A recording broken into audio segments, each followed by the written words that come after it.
মইতো কোনো না মই একেবাৰে ৰিজাইন দি দিম যদি মই এটা কথাও মিছা এটা কথাও যদি মিছা কথা কৈছো জীৱনত ৰাজনীতিয়ে নকৰো মই ক'লো নহয় যদি এটা কথাও মই মিছা কৈছো জীৱনত হিমন্ত বিশ্ব শৰ্মাই ৰাজনীতিয়ে নকৰো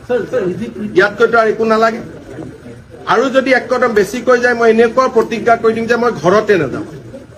যদি মই এটাও কথা মিছা কৈছো জীৱনত মোৰ ঘৰতে মই নুঠিম তাতকৈ আৰু কিবা ক'ব লাগে মুখ্যমন্ত্ৰী এজনে এনে কেজুৱেল কথা নকয় নহয় গতিকে এইটো যিখিনি কথা কৈছো মই কম কৰি কৈছো আসল কথা এতিয়াও মই কোৱা নাই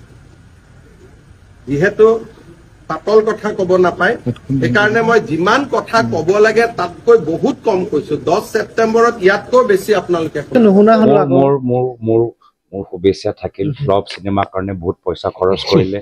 অসম আৰক্ষীসকলক বহুত ব্যৱহাৰ কৰিলে মোৰ ফালৰ পৰা মোৰ কণ্ডোলেন্স থাকিল আমি জানোৱে বক্স অফিচত একদম ফ্লপ হ'বলৈ গৈ আছে মোৰ ফালৰ পৰা কণ্ডোলেন্স মই জনালো ধন্যবাদ